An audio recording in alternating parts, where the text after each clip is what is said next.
अस्सलाम वालेकुम नाजरीन, पुलिस फाइल के एक नए एपिसोड के साथ मैं हूं एसपी मूसा। आइए नजर डालते हैं आज के एपिसोड पर।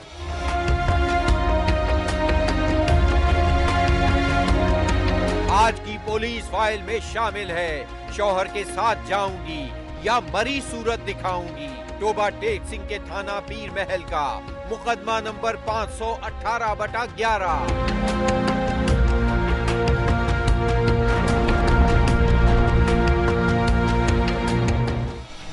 हेलो। मुझे नौकरी से निकलवा के तुम्हें क्या मिला? अपने दुख बताने आई, आप बीती सुनाने आई। देखिए मेरी कहानी में सजा तो तुम्हें भी मिलेगी।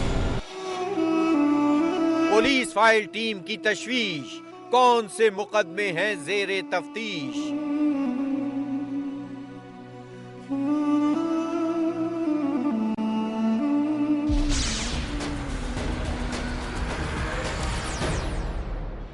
पुलिस फाइल में दर्ज हुआ टोबा टेक सिंह का एक केस। देखते हैं इस केस में कौन है जालिम और किस पर हुआ जुल्म।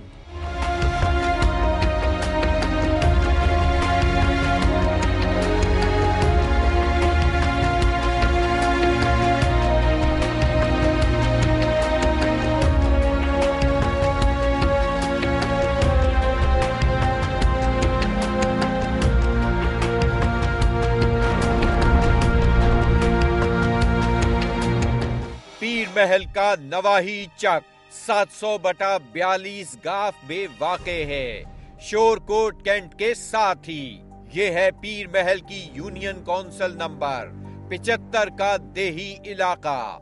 यहीं रहता है मोहम्मद सिद्दीक, जो पाकिस्तान एयरफोर्स का रिटायर्ड मुलाजिम है।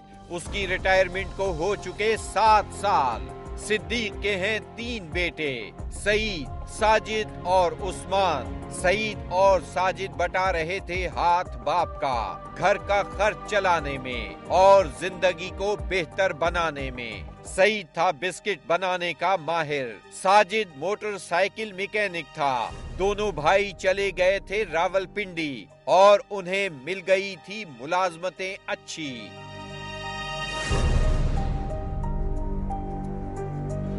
साजिद का काम भी अच्छा चलने लगा और सईद का भी। सईद काम कर रहा था एक बेकरी पर और यूं दोनों भाई चला रहे थे घर।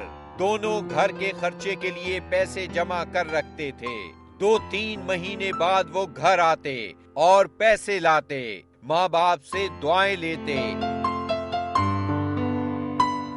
और पैसे उनके हाथ पर रख देते। फिर सिद्दीक की बीवी रजिया को फालिज का अटैक हुआ। वो शदीद बीमार हो गई। उसके इलाज पर भी काफी खर्च उठने लगा और सूरत हाल सिद्दीक के लिए परेशान कुन हो गई। सिद्दीक की बेटी फरहत घर में अपनी वालदा की तीमारदारी करती और करती घर का कामकाज। उसकी माँ का साथ साथ चल रहा था इलाज। सिद्दीक ने सोचा कि अगर सईद और साजिद की शादी कर दे तो घर के कामकाज और बीवी की देखभाल का मसला हल हो जाएगा। वो दोनों बेटों के रिश्ते तलाश करने लगा।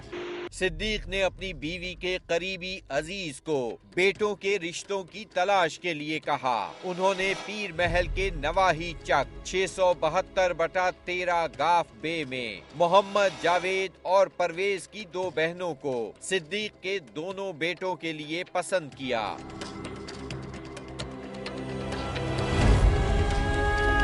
सिद्दीक और उसकी बीवी दोनों लड़कियों को देखने चक नंबर 672/13 पहुंचे।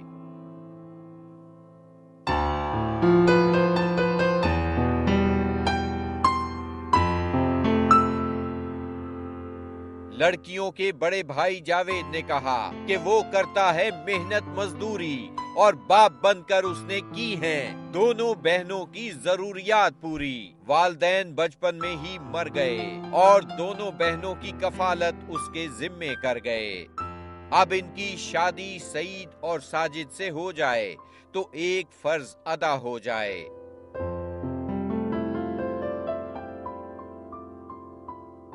शादी की तारीख रख दी गई 31 अक्टूबर 2010।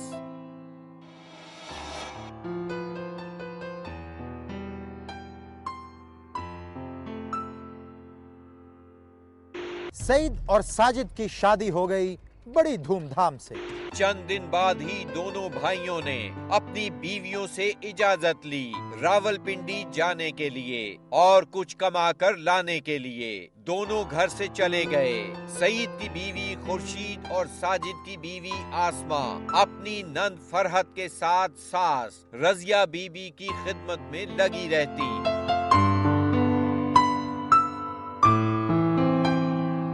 शादी के बाद सईद और साजिद 2 महीने बाद घर वापस आए, मगर उनका इसरार था कि वो 1 आध दिन में ही वापस चले जाएंगे। आसमा ने साजिद से कहा कि वो साथ जाएगी और जिंदगी जहां शौहर होगा वहीं बिताएगी। साजिद ने कहा कि वो उसे साथ नहीं ले जा सकता, अभी उसके पास वहां मुस्तकिल घर नहीं और बीवी को वहां ले जाना बेहतर नहीं। आसमा रोने लगी। इस बात ने साजिद को गुस्सा दिलाया। सिद्दीक ने भी साजदा को समझाया, मगर उसकी समझ में न आया। फिर शौहर ने भी डांट पिलाई और ससुर ने गुस्से भरी शक्ल दिखाई। आसमा रो के चुप हो गई और खामोशी से अपने कमरे में जाकर सो गई।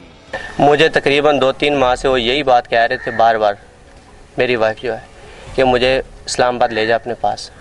ठीक है, मैंने एक बार अपने वालिद साहब से पूछा था। ठीक है, उन्होंने मुझे यही कहा, देख ले अपनी वालिदा की तबीयत देख ले, वो तो बीमार पड़ी है, तू लेके जाएगा तो पीछे क्या होगा।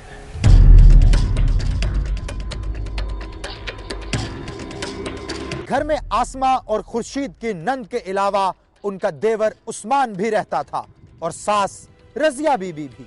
साथ वाले घरों की दीवारें भी इतनी ऊंची नहीं थीं कि घर में होने वाले मामला छुपा सकती।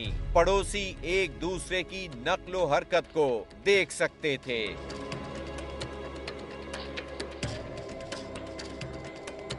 सास और नंद के साथ दोनों की नोक-झोंक का सिलसिला चल पड़ा और कभी कभी हो जाता था झगड़ा बड़ा। एक दिन दोनों बहनें अपने ससुराल से नाराज होकर अपने भाई के घर चली गईं।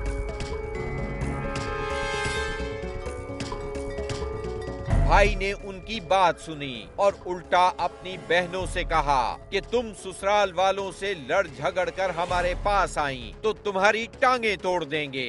दोनों बहनें खुद ही वापस ससुराल आ गईं। सईद और साजिद दोबारा घर आए तो उन्होंने अपनी बीवियों को डांटा और एक ने तो लगा दिया चांटा।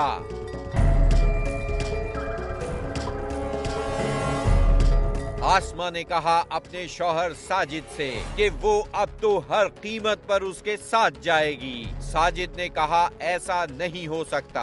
आसमा ने कहा अगर ऐसा न हुआ तो न मैं यहाँ रहूंगी न रुख करूंगी मैके का और शौहर मरी हुई बीवी का मुंह देखेगा। साजिद ने उसे समझाया और गुस्सा बुझाया, मगर वो घर न रुका और रावलपिंडी चला गया। ईद ते मैं इत्थे आया सीगा, मेरी अपने वालिद साहब ने ना थोड़ी जी मुँह मारी हुई सी भी असी आपस मैं और मेरे वालिद साहब। ठीक है, उन्होंने मैंने डांटिया सीगा तो मैं गुस्से होके ते मैं चला गया सीगा। ठीक है, तो मेरी वाइफ ने मैनू फोन ते ही गल बार बार कहती सीगी या मैं नाल ले जा पिंडी, ठीक है, या फिर मैं मर जाऊंगी। मैं उन्होंने रोकिया, समझाया बहुत कुछ। मैं ठीक है 10-15 दिन मैं मकान का इंतजाम करके तो नाल ले जाना।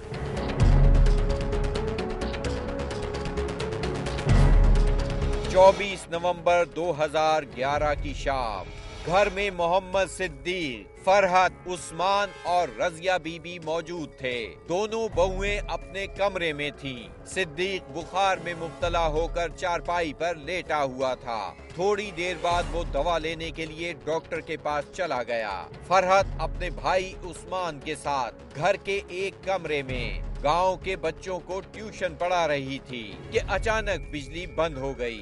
सिद्दीक दवा लेने के बाद घर वापस आया तो उसने अपनी दोनों बहुओं को आवाज दी। कमरे से कोई जवाब न आया।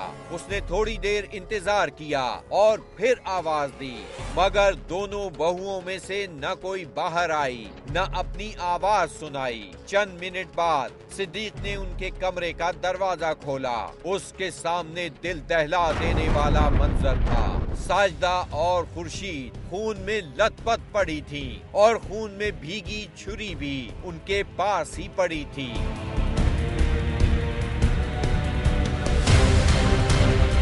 सिद्दीक ने दूसरों को आवाज दी और घर में एक शोर मच गया। गांव में मौजूद क्लिनिक से होम्योपैथिक डॉक्टर सैफुर रहमान को बुलाया, जिसने दोनों बहनों की हालत देखी, जिनमें बड़ी बहन खुर्शीद बीबी की मौत वाक़ई हो चुकी थी। मगर उसकी छोटी बहन आसमा की सांसें उखड़ रही थी। खून भी बहुत ज्यादा बह चुका था। डॉक्टर ने फौरी तौर पर उन्हें अस्पताल मुंतकिल करने का मशवरा दिया।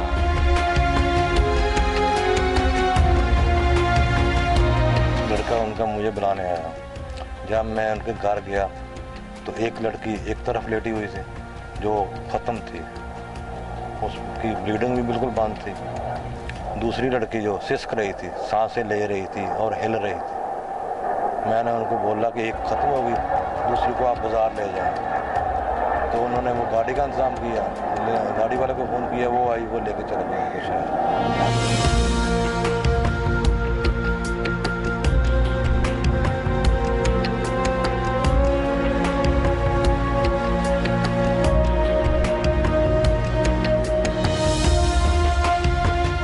का भाई है छोटा, उसकी वाइफ ने हमें आवाज़ें दी, बच्चियों को कुछ हो गया। जब हमने पूछा उनसे शायद आपकी बच्चियों को जाए, उन्होंने कहा कि नहीं जी, इधर आपकी बहुओं को कुछ हो गया। जब हम मौके गए हैं उधर तो देखा कि चूड़ी जो है ना दोनों एक तड़प रही थी, एक की गले की जली खत्म हो चुकी थी।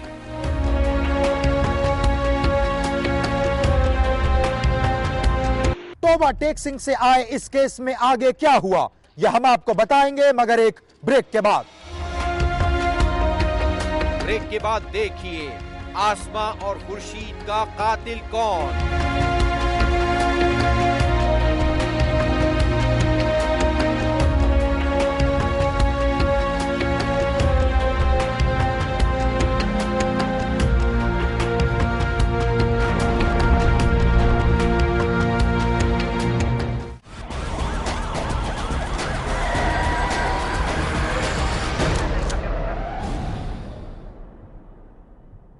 ब्रेक पर जाने से पहले हम देख रहे थे तोबा टेक सिंह से आए इस केस का अहवाल। आइए देखते हैं आगे क्या हुआ। वाक़े की इत्तला पुलिस को दे दी गई और गांव के अफराद ने अपनी मदद आपके तहत जख्मी आसमा को गाड़ी में डाला और रूरल हेल्थ सेंटर ले गए। पता कोई नहीं किस तरह, ऐसे जाके देखा कत्ल हो गई, एक कहने से अस्पताल ले गए।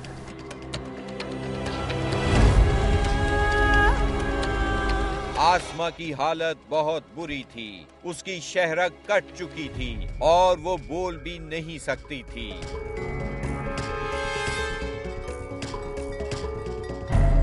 थाना पीर महल की पुलिस डिस्ट्रिक्ट हेडक्वार्टर अस्पताल तोबा टेक सिंह मौके पर पहुंची और आसमा का बयान लेना चाहा, मगर वो कोई बात ना कर सकी। मैं सबसे पहले सिविल अस्पताल गया था वो लड़की का बयान लेने के लिए, जो मजरूबा जो थी ना, जो सिविल अस्पताल टोबा चली गई थी।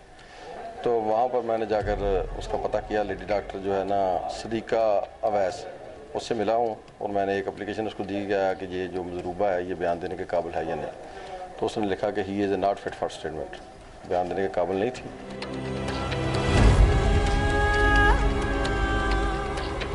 डिस्ट्रिक्ट हेडक्वार्टर अस्पताल के डॉक्टरों ने उसकी हालत देखते हुए उसे फैसलाबाद रेफर कर दिया, जहां वो जाँ बहक हो गई।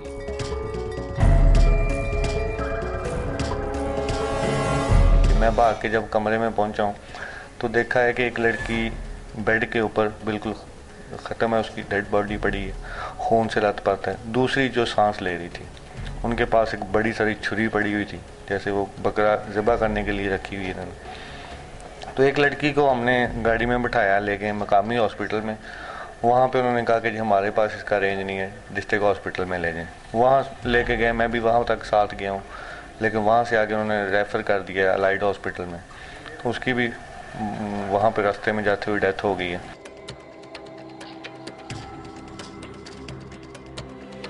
क्या दोनों बहनों ने अपनी शहरक काट ली थी या उनको किसी ने कत्ल किया था?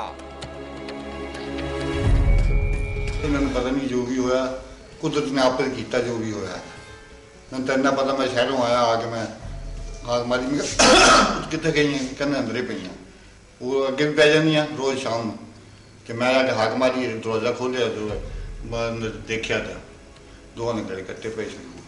सानू कोई नहीं होर शक है, छुरी पई है, खुदकशी की थी, उस हिसाब नाल जान लिया। कोई बाकी किसी बना सानू कोई नहीं है, इसमें भी किसी ने।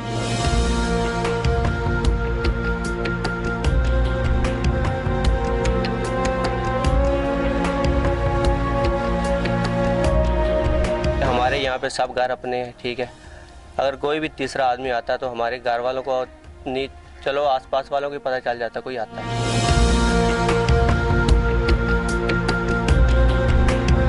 पुलिस ने जाए वकुआ का जायजा लिया।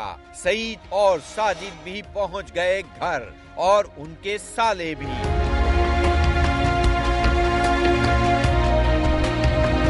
मेरे छोटे साले रमजान ने मैंने फ़ोन किया, उन्हें कहा भी असरा सरकार है, मसला हो गया, ठीक है ना। उन्हें कहा भी तू घर फोन करके इतला कर, ठीक है भी सानू मैंने दस भी की मसला होया की नहीं होया। फिर मैं घर फोन किया, घरों पता किया, ठीक है। तो घरदियां ने मैंने छोटे भरा ने फ़ोन चुकया, उन्हें मैंने यही गल की, उन्हें कहा यार आया छोटा जहा मसला हो गया, तो बड़ी भाभी फौत हो गई है, तो छोटी नूं लैके हस्पताल गए हुए हैं। तो असी उत्थों मैं बड़े भरा नूं फ़ोन किया, छोटे नूं किया, उन्होंने फ़ोन करके दसिया साले अपने नूं कि यह मसला ज़्यादा हो गया, तो तू हुणे वो कहने नहीं मैं सुबह जावांगा। मैं कहा नहीं सुबह नहीं, हुणे जाना। फिर असी इकट्ठे आए तकरीबन उत्तों। अगली वैगन तो आया, पिछली तो असी आए।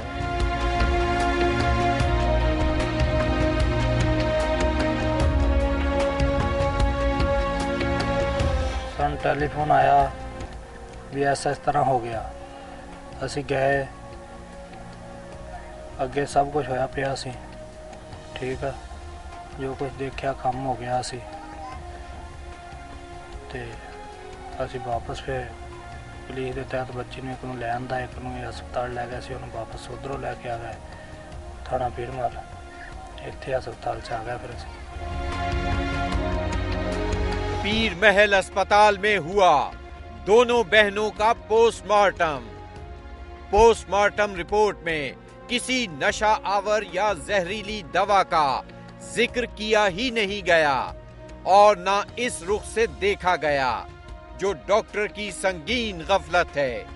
पुलिस ने केमिकल एग्जामिनर लाहौर को नमूने भिजवाए हैं ताकि जहर या नशा आवर दवा का पता लगाया जा सके, मगर अभी तक उनकी रिपोर्ट नहीं आई।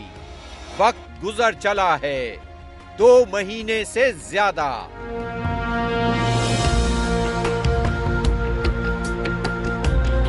आसमा और खुर्शीद के बड़े भाई जावेद ने वाक़े को कत्ल करार दिया और ससुरालियों को इसका इल्जाम दिया। वो उन्होंने नहीं करवाई, वो उनके जो बाहर है इलाके वाले हैं, पिंड वाले, उन्होंने करवाई। वो यहाँ पे यही बता के गए कि हमारी इनसे कोई दुश्मनी नहीं है, हमारा कोई मसला मसाइल नहीं है। उनका यहाँ पे ये बयान था। वो तो उन्हें उधर जो उनके पिंड वाले हैं, उन्होंने उनके जेहन में पता नहीं क्या भरा है क्या नहीं भरा, क्योंकि इस वक्त वो बहुत ज़्यादा टेंशन में है। उनकी दो बहनें मरी हैं, हमें उनसे ज़्यादा हमारे 2 घर उजड़े हैं, ठीक है ना, हमारी ज़िंदगी तबाह है।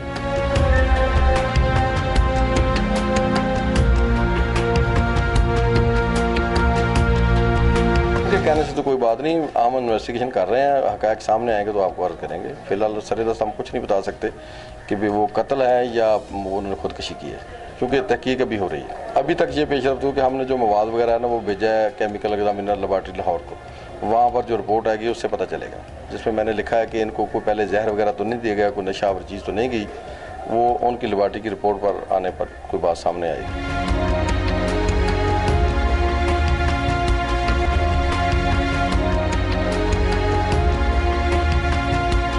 बच्चियों ने नहीं, घर वालों ने किया है। वो तो इतनी मासूम थी कि उनका घर में पता ही नहीं से चलता कि घर में है या नहीं। थाना पीर महल में दर्ज हुए आसमा और खुर्शीद बीबी के मुकदमे की ये है FIR। मुकदमा नंबर 518/11 बजुर्म 302, 148 और 149। ये खुदकुशी थी या कत्ल? इर्द गिर्द के लोगों से मैंने खुफिया दराफ्त भी की है, खुद भी गए हैं, SHO साहब, इंचार्ज सिंह साहब, जनाब DSP साहब भी गए।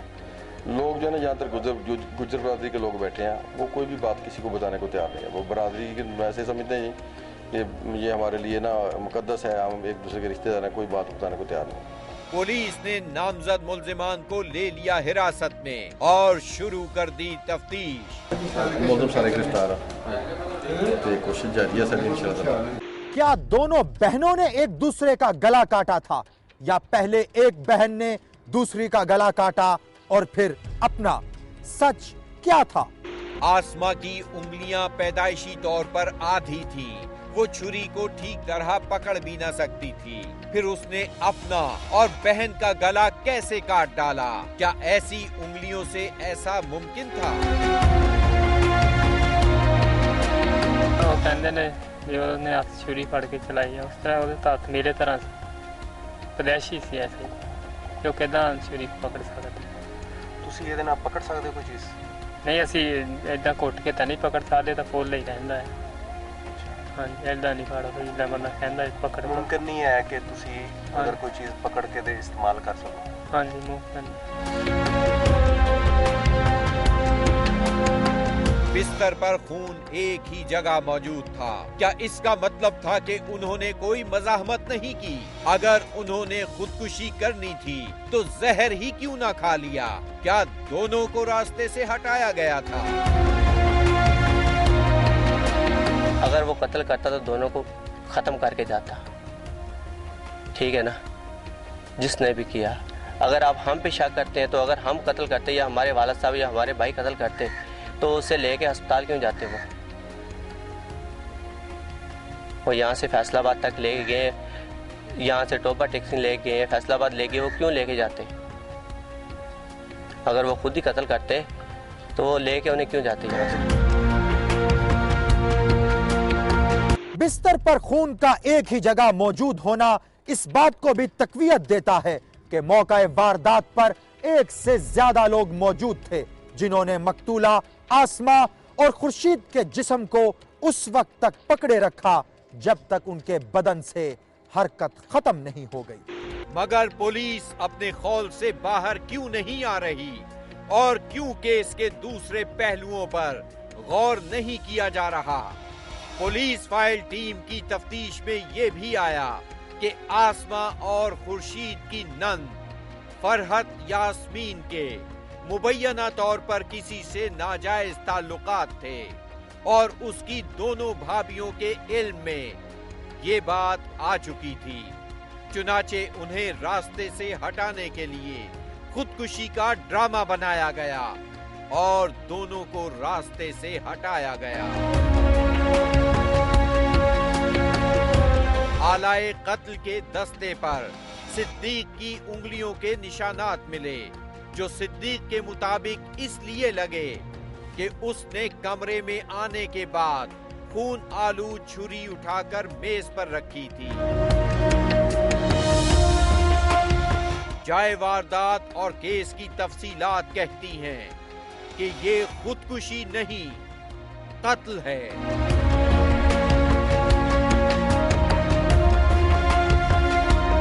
आसमा और खुर्शीद ने खुदकुशी की या उनका कत्ल हुआ? नामजद मुल्जिमान जेरे हिरासत हैं और केस जेरे तफ्तीश। नतीजा जो भी हो सामने आ जाएगा और एसपी मूसा बहुत जल्द आपको बताएगा कि यह खुदकुशी थी या फिर कत्ल। हेलो, मुझे नौकरी से निकलवा के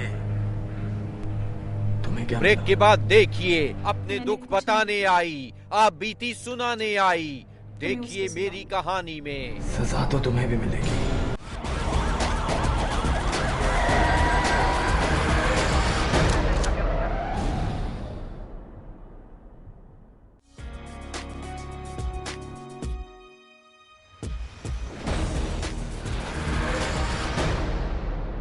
हमारे माशरे में इस कदर घुटन है कि जब भी कोई मजबूर लड़की घर से निकलती है तो सब उसे अजीब नजरों से देखते हैं और उसकी मजबूरी से फायदा उठाने की कोशिश करते हैं।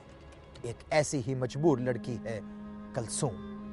आइए सुनते हैं उस मजबूर लड़की की कहानी। मैं 5 बहनों में सबसे बड़ी थी। घर के हालात आजकल के दौर में ऐसे ही थे जैसे सब घरों के होते हैं। लड़ाई झगड़ा हमारे घर में हर वक्त होता रहता था। एक दिन ऐसे ही झगड़े से तंग आकर मैंने अपने बाप से बात की।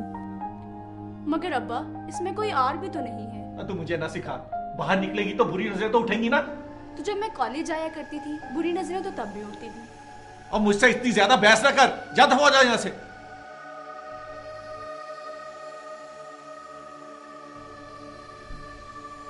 अब्बा ने उसके बाद कोई बात नहीं की। मैंने भी अब्बा से दोबारा इजाज़त नहीं मांगी और नौकरी की तलाश शुरू कर दी। एक दोस्त के रेफरेंस से मुझे एक दफ्तर में रिसेप्शनिस्ट की जॉब मिल गई। पहला महीना तो ठीक गुजर गया, मगर एक दिन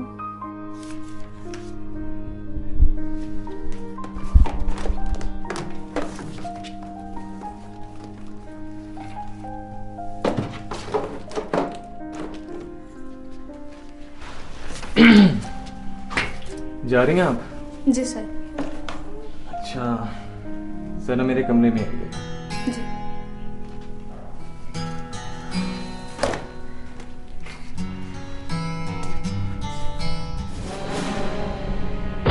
उस दिन अख्तर साहब सबके जाने के बाद मुझे अपने ऑफिस में ले गए। उन्होंने मुझे छूने की कोशिश की।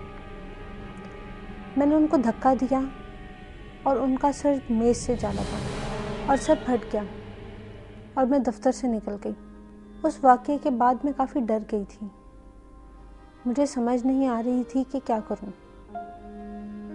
मैंने अपनी एक कुलीग से बात की। उसने मुझे मशवरा दिया कि बॉस से शिकायत करो। मैंने ऐसा ही किया। बॉस ने अख्तर को जॉब से निकाल दिया, लेकिन कुछ अरसे बाद ये चीज़ मुझे महंगी पड़ी।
मैंने समझा कि वो मुझे सिर्फ धमकियां दे रहा है, मेरा कर कुछ नहीं सकता।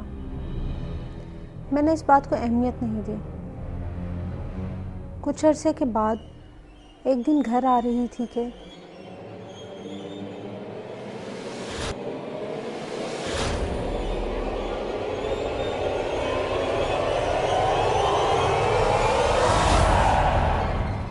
अख्तर और उसके साथियों ने मुझे अगवा कर लिया। उन्होंने मुझे गाड़ी में बेहोश कर दिया था। जब आँख खुली तो खुद को एक बंद कमरे में कैद पाया।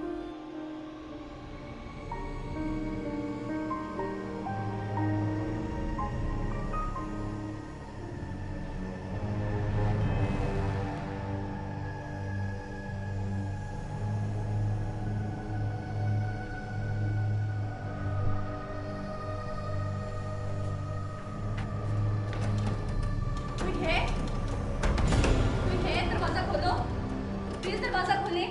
कोई है?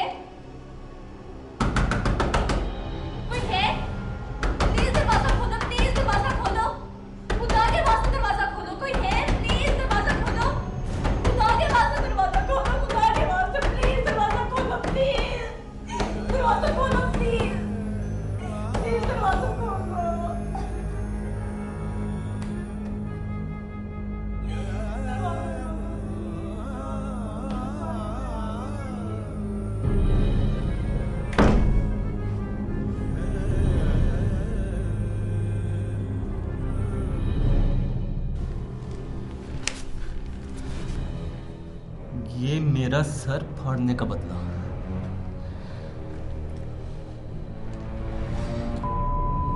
हैरेसमेंट क्या होती है कि अब मैं तुझे बताऊंगा। प्लीज मुझे माफ कर दो, प्लीज मैं तुम्हारे आगे हाथ जोड़ती हूँ, प्लीज माफ कर दो।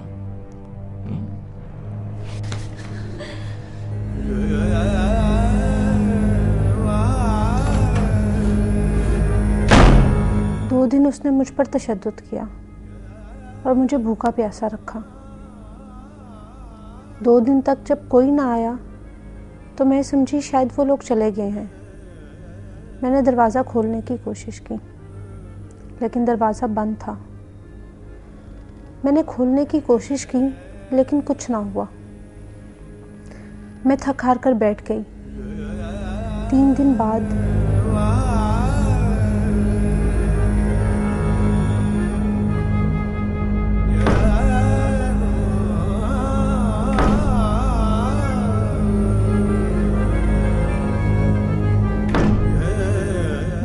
बहुत से वास्ते दिए लेकिन किसी ने मेरी एक ना सुनी। वो 3 दिन तक मुझे नोचते रहे। एक रात उन्होंने मुझे वहां से निकाला।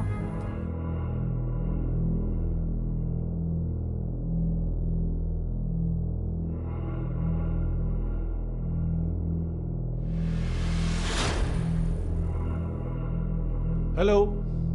बेटी चाहिए तो नवाब रोड की गली नंबर 3 में आ जाओ। Hello hello hello.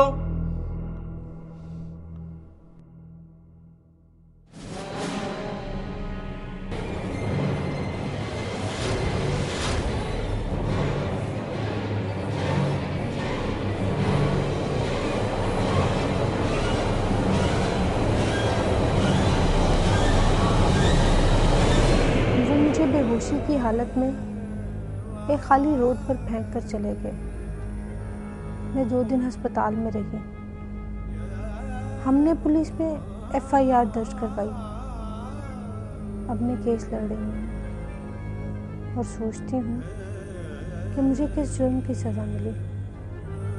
शायद अपने घर की महरूमियों को मिटाने के लिए अपने घर से बाहर निकलने की, या माशरे से गुर्बत मिटाने का ज़ुबानी दावा करने वाले उन लोगों के गुनाह की जो दावा तो करते हैं मगर पूरा नहीं करते। कलसूम को तो शायद इंसाफ मिल जाए, लेकिन क्या हमारे माशरे में कुछ ऐसा हो सकता है जिससे औरत को इज्जत और तकरीम मिल सके? या हम सिर्फ मशरकी और इस्लामी माशरा होने का जुबानी दावा ही करते रहेंगे? अगर आपके आसपास भी कोई ऐसा ही वाकया हो रहा है या आप खुद किरदार हैं किसी ऐसी कहानी के, तो खामोश मत रहिए, बोलिए, अपनी कहानी सुनाएं, SP मूसा को बताएं। हमें SMS करें, PF लिखकर स्पेस दें, अपना पैगाम लिखें और 3031 पर हमें भेज दें, या हमें ईमेल करें। हमारा एड्रेस है policeFile@dunyanews.tv, या हमें खत लिखिए। हमारा पता है programme police file, PO box number 500 Lahore. Break के बाद देखिए पुलिस फाइल टीम की तशवीश, कौन से मुकदमे हैं जेरे तफ्तीश।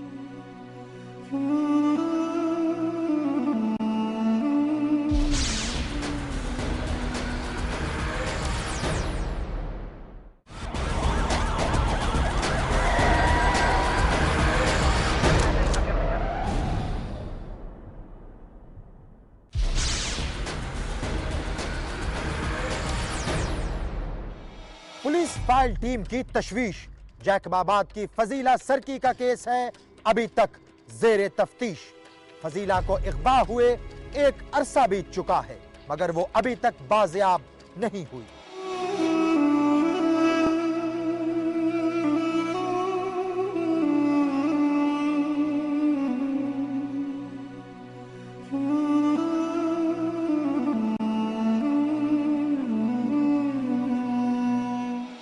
ये है जैकबाबाद का नवाही गांव गड़ी हसन। और ये है अब्दुल रज़ाक की बेटी फजीला की तस्वीर। 7 साल की फजीला घर से बाहर निकली। उसे गली की दूसरी जानिब बने होटल तक जाना था।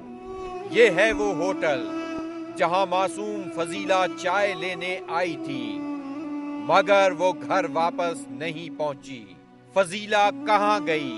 क्या किसी ने उसे अगवा कर लिया था? अब्दुल रज़ाक ने पुलिस स्टेशन में मुकदमा दर्ज कराना चाहा, जो न हो सका। न कहीं से मिला बच्ची का सुराग। फिर अब्दुल रज़ाक को पता चला कि उसकी मासूम बच्ची बुढ़ो सरकी की कैद में है, जो उसी इलाके का है एक मशहूर डकैत। बुढ़ो सरकी ने तलब किया भारी तावान, मगर फजीला को वापस न किया। 7 महीने बाद फजीला के अगवा की FIR काटी गई। पुलिस फाइल प्रोग्राम ने बार बार इस मसले को उठाया, मगर फजीला केस में कोई पेशरफ्त न हो सकी। अब्दुल रज़ाक सरापा एहतजाज है और इलाके भर के लोग उसकी बाजियाबी के लिए हड़तालें करते हैं। 2007 की इंतखाबी मुहिम के दौरान सैयद कायम अली शाह ने जलसाए आम में कहा, PPP की हुकूमत कायम होते ही फजीला को जरूर वापस लाएंगे। उनकी हुकूमत कायम हुई, मगर फजीला वापस ना आ सकी। इलाके के DPO बदलते रहे और फजीला को वापस लाने के वादे करते रहे, मगर कोई वादा वफा न हुआ। फजीला का केस कब तक रहेगा जेरे तफ्तीश? फजीला कहाँ है, किसी को पता नहीं।